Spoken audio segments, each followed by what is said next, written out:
Olá, como você está? Nós estamos aqui para falar de um tema muito importante para o profissional do chamado mundo VUCA. Eu sou a Lucimar Delaroli e quero receber você, contador, você, contabilista, e te parabenizar por essa iniciativa no seu autodesenvolvimento, que é muito importante. A nova era, o mundo VUCA, ele exige de nós novas competências comportamentais muito importantes. Hoje, a economia passa a ser uma economia colaborativa, uma economia do ganha-ganha, novas formas de relacionamento, novas formas de trabalho, novas iniciativas coletivas. O coletivo, né, tem se sobreposto. E, para isso, vai exigir do profissional que ele tem as chamadas soft skills, ou as competências comportamentais mais afiadas. Até um tempo atrás, você conseguia fazer uma carreira pela sua parte técnica. Quanto mais competente tecnicamente, pós-graduação, mestrado, muitos cursos, isso dava para você a dimensão do seu crescimento na sua carreira. Hoje não basta isso, você também precisa afinar as suas competências comportamentais. Tais quais resiliência, inteligência emocional, administração de conflito, autogerenciamento das suas emoções, co-criar e prototipar com grupos multidisciplinares, percebe? Então, você vai ter que ter uma habilidade diplomática, uma habilidade de trânsito entre diferentes níveis organizacionais, para o mercado, para a comunidade, muito maior. E eu estou aqui para bater esse papo com você. E quem sou eu? O meu nome é Lucimar Delaroli, eu sou psicóloga, sou coaching, sou mentora de líderes, trabalhando desenvolvimento humano nas organizações há mais de 25 anos. Fiz carreira dentro de empresas nacionais, multinacionais, chegando a gerente de desenvolvimento, desenhando trilhas de educação corporativa para líderes, projetos de retenção, projetos de recursos humanos. Depois eu migrei e vim ser consultora, facilitadora, professora de pós-graduação, autora de livros na área de gestão de pessoas. E eu vim trazer para vocês hoje uma temática muito relevante e relativamente nova no mundo organizacional. Dentro da psicologia, por muito tempo a gente ficou estudando adoecimento, tanto que já existem tratativas para os mais diversos campos do adoecimento emocional psicológico.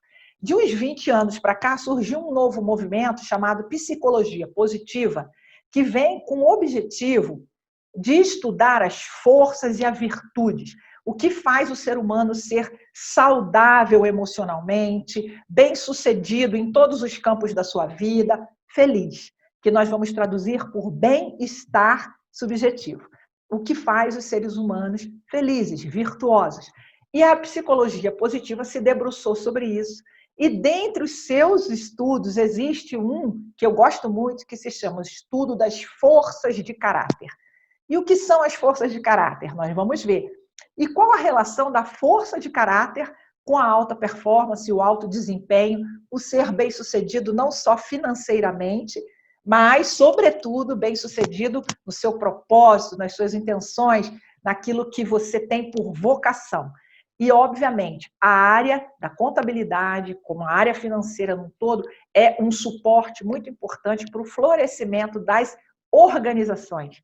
Então, a gente estuda o florescimento humano na pessoa, o florescimento na comunidade, o florescimento na família, o florescimento na saúde e o florescimento nas organizações e nas sociedades. Vamos embora falar sobre isso? Deixa eu compartilhar aqui um pouquinho com vocês as telas que vão ficar disponibilizadas, tá? Da forma como o Congresso organizou. E eu quero também aproveitar para parabenizar a instituição por essa iniciativa tão interessante. Então, as forças de caráter.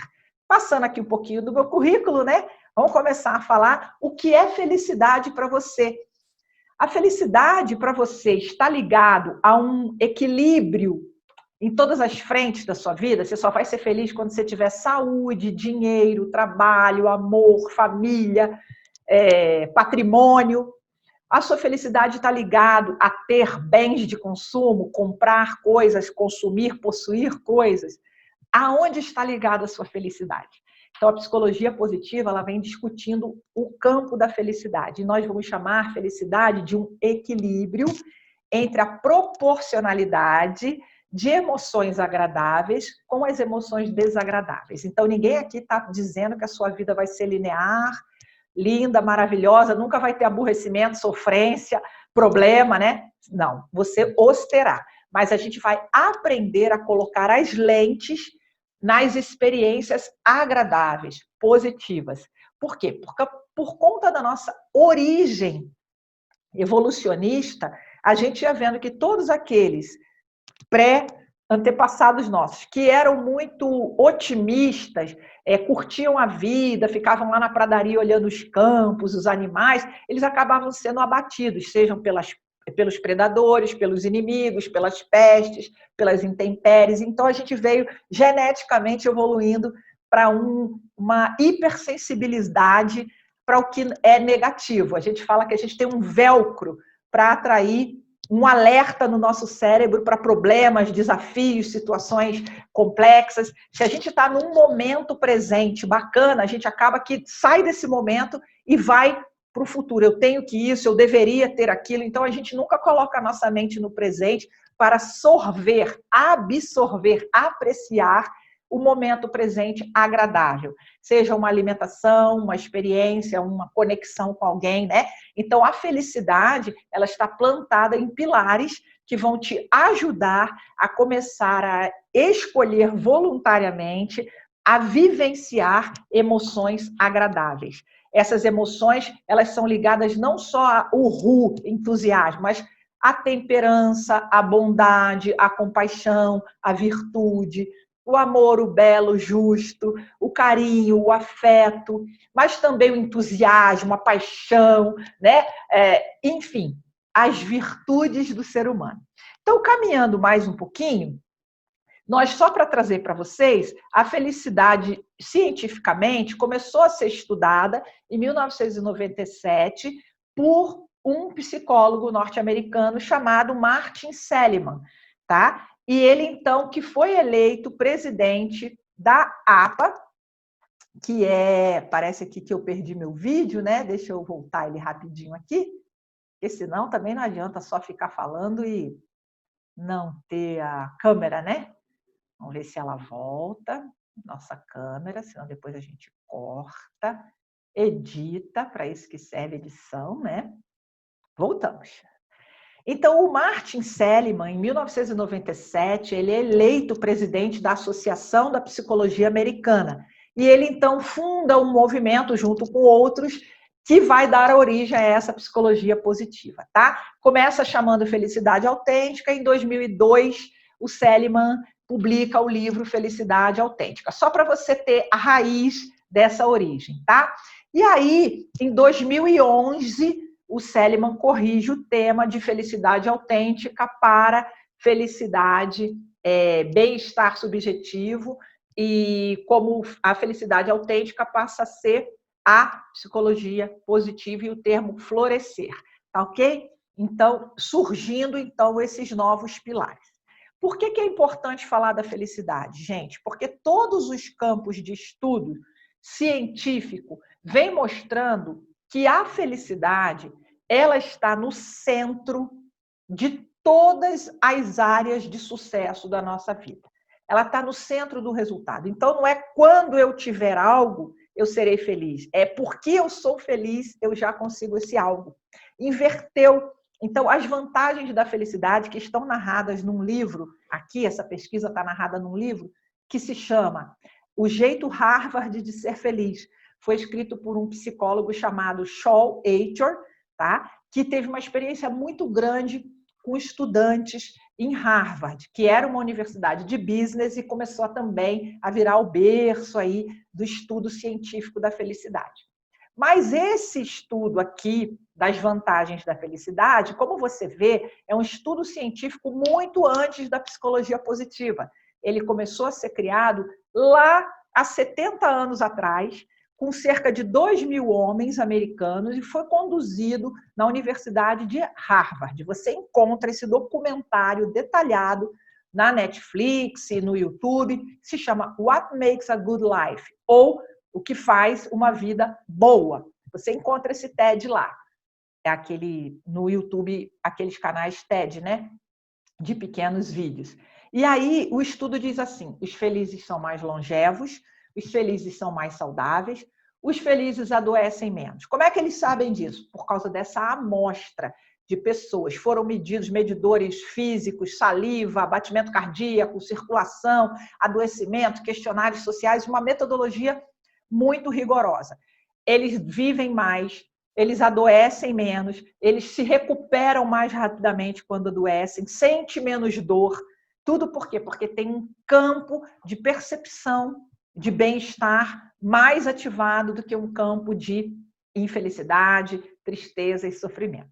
Eles recuperam-se mais rapidamente das dores e eles são mais produtivos, faltam menos ao trabalho, têm carreiras mais sólidas, têm melhor desempenho no trabalho e nas outras áreas da vida também. No campo afetivo, tem mais amigos, tem mais chances de se casar, encontrar uma pessoa para viver um grande amor. Então, gente, a primeira coisa que eu quero deixar para vocês é que a felicidade é um equilíbrio, é um conjunto de você perceber e buscar emoções, sensações, sentimentos positivos, agradáveis e baixar um pouco o hiperfoco nas coisas perigosas, ruins, chatas e problemáticas, dissociar de que o trabalho é sério, de que a vida do adulto é mais um vale de lágrimas do que coisas boas. Você tem que começar a se colocar, a desfrutar das pequenas coisas que a vida te traz. Uma outra coisa importante é trabalhe em algo que você ame fazer, que te tome, que te deixe feliz, que você sabe que tem problema, mas você adora mexer com aquele trabalho, resolver aquilo, estudar esse campo do saber, porque quando você trabalha no que você ama, no que lhe faz muito bem, você não tem a sensação de peso do trabalho. Por isso que você é mais produtivo, por isso que você tem mais chances de crescer na carreira, porque você preenche, né, algo que faz bem ao seu espírito, à sua personalidade, ao seu jeito de ser. Não é interessante isso? Caminhando mais um pouquinho, deixa eu ir administrando aqui meu tempo e tudo direitinho, nós vamos falar desse treinamento do modelo mental.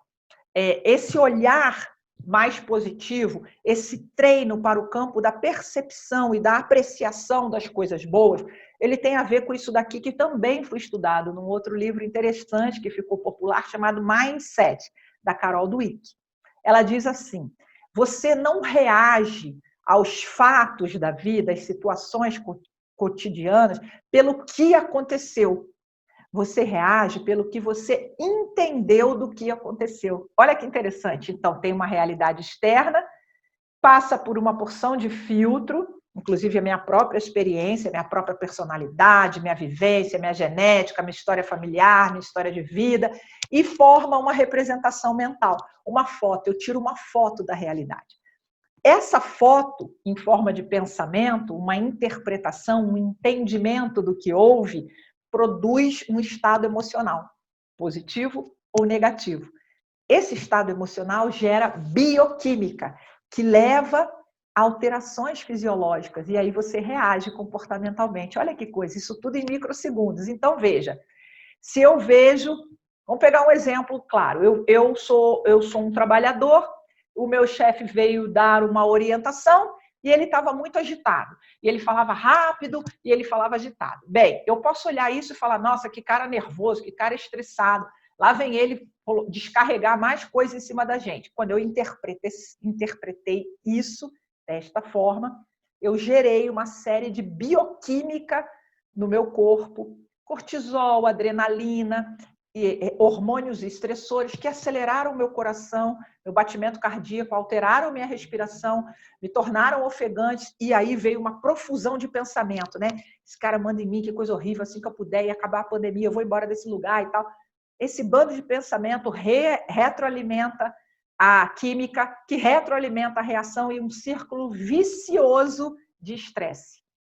Enquanto o seu corpo tenta estabilizar a sua corrente sanguínea, seu batimento cardíaco, sua respiração, acalmar seu pensamento, você está roubando toda a sua energia psicológica, mental, dos campos superiores do seu cérebro, que deveriam estar criando, planejando, correlacionando coisas, olhando, estudando. Percebe? Uma pessoa que vive constantemente pressionada por um estresse, ela não consegue os estados mais alterados, mais elevados de bem-estar. Está fazendo sentido isso?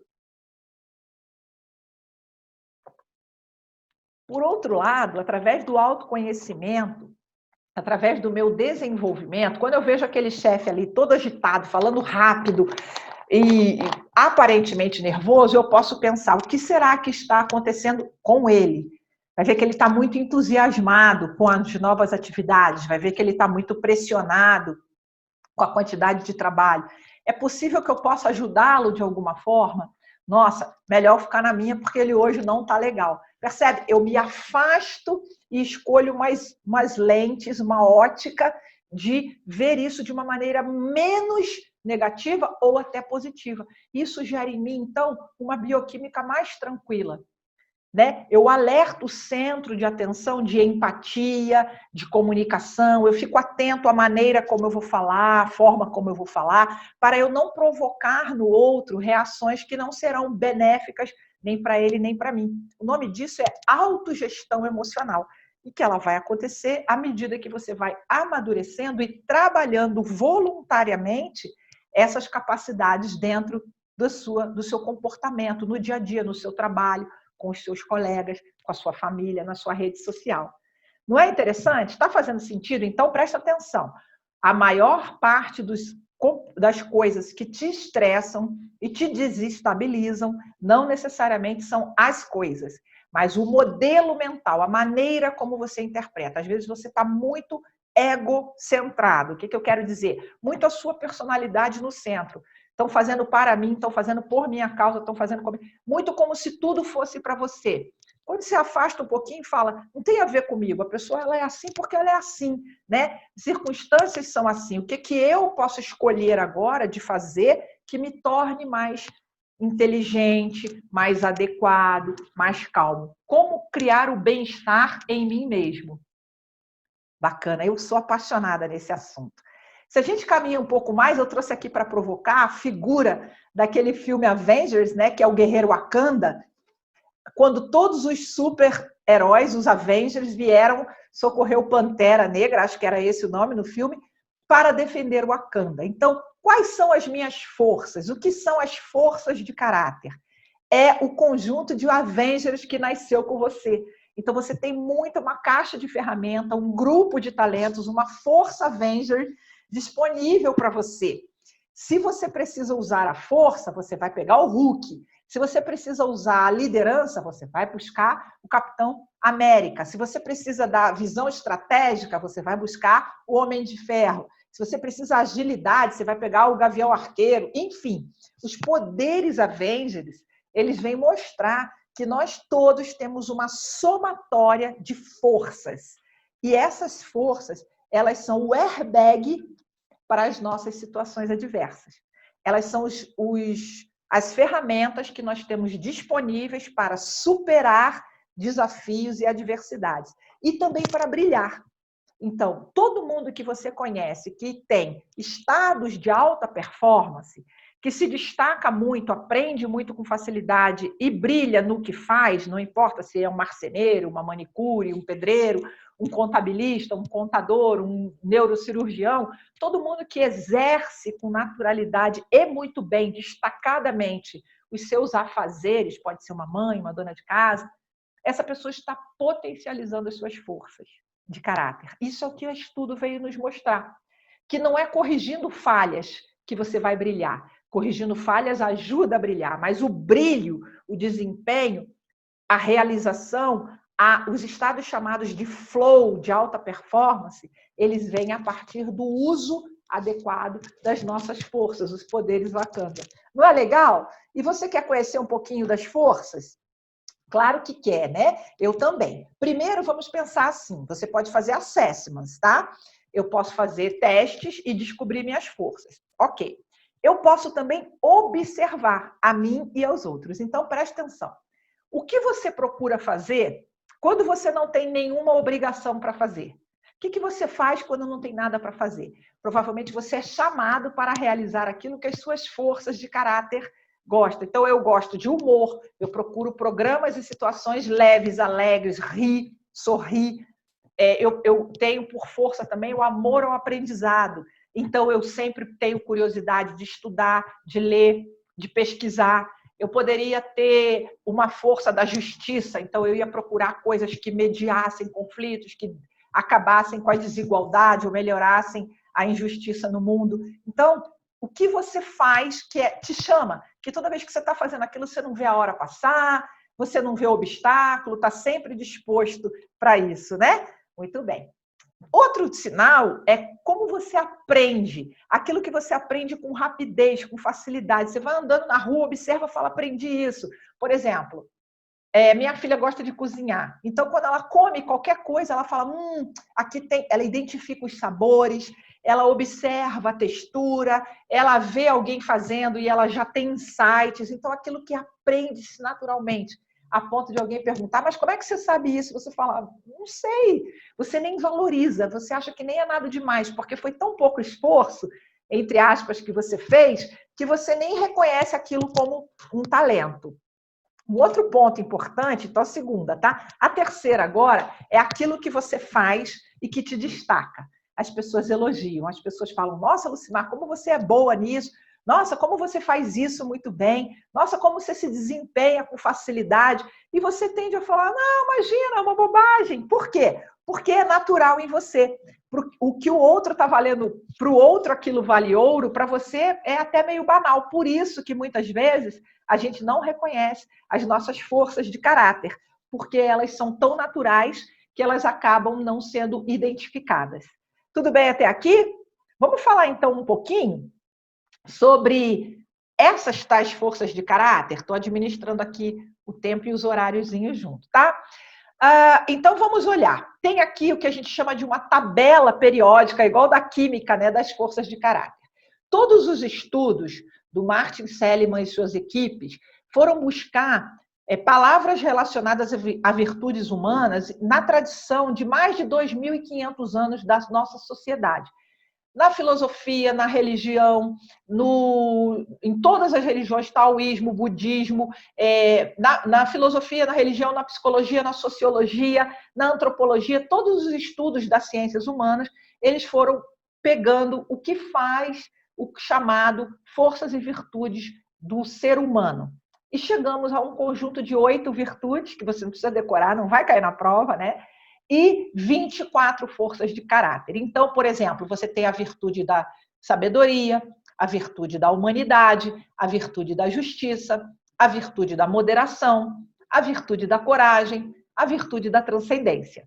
Dentro dessas virtudes, você tem forças. Todos nós temos as 24 forças, só que elas são em maior ou menor grau. Então, por exemplo, a virtude, a força da prudência, que está aqui na virtude da moderação ou da temperança, é baixa em mim. Eu não sou muito prudente. Então, eu tenho que perceber que, às vezes, eu me coloco em situações de risco. Eu posso ser impulsiva, eu posso não cuidar muito bem da manutenção do carro, eu posso me voluntariar para coisas que politicamente poderiam me expor, e aí as pessoas falam, não, Lucimar, fica mais na sua, né? Eu posso ser... ter muita iniciativa, porque a força da prudência está baixa.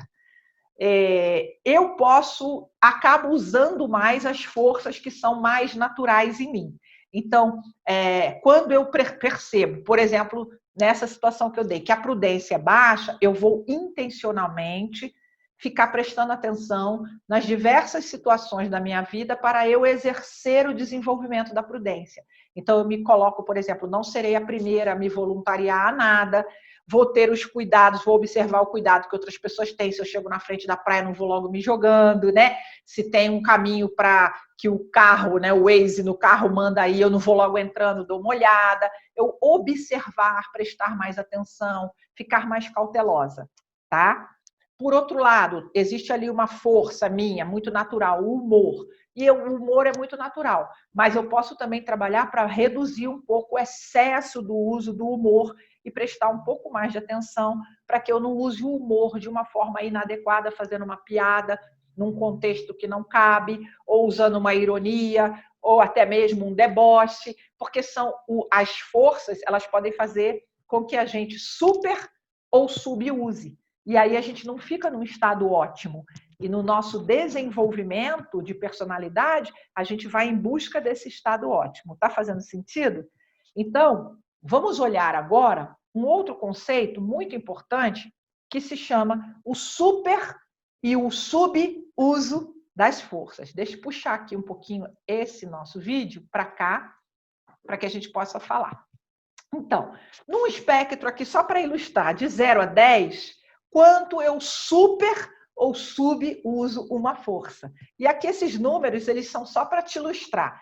Eu posso fazer, por exemplo, ter uma força da curiosidade, e quando eu subuso a curiosidade, eu tô nem aí, desinteressada, desligada, não atenta, e então, aparentemente, para os outros e até para mim mesma, eu não estou prestando atenção naquilo. Então, se as pessoas começam a falar muito, Lucimar, você está desinteressada, presta atenção, eu tenho que ligar minha chave, isso aqui é como se fosse um dial de um rádio, né, e sintonizar melhor que aquele assunto, aparentemente, para os outros, eu estou desinteressada. Então, por exemplo, na minha casa, na sexta-feira, agora em épocas de isolamento social, a filharada gosta de juntar para comer uma porcariazinha, um belisquinho qualquer, e assistir um filme. E, geralmente, os filmes ou séries que eles gostam são de furar o olho, estourar o cérebro, e eu não gosto. Então, eu sento e finjo que estou assistindo o filme, mas eu fico desinteressada. Eu cochilo, eu durmo, eu brinco no celular, e aí eles me chamam a atenção. Falam, mãe, você nem está prestando atenção. Sim, estou subutilizando a força da curiosidade. E aí, como eu quero fazer bem aos meus filhos e ficar bem com eles, eu ajusto o dial e presto um pouquinho mais atenção, forçando um pouco a minha natureza, que não é interessada nesse tipo de temática. Será que eles vão ver o congresso? Será que eles vão descobrir? Tomara que não, não conta para eles, tá? No superuso, vamos supor que então sejam assuntos ligados à psicologia positiva que eu amo. Eu fico tão curiosa que eu acabo sendo fofoqueira. Então eu posso começar a querer me meter na conversa que o outro está tendo sobre aquele tema, ou ler o material do outro que está pesquisando, ou o meu colega professor que está fazendo uma outra palestra aqui dentro do encontro Pensar Contabilidade e falar, deixa eu ver, eu acho isso também. Eu posso ser um pouco invasiva, porque a curiosidade super utilizada não foi adequada. Percebe que até para fazer feedback, até para, entre aspas, corrigir o outro, você pode usar a linguagem das forças? Então, veja, em vez de eu dizer que alguém é fofoqueiro, eu posso falar que ele está fazendo um super uso da curiosidade.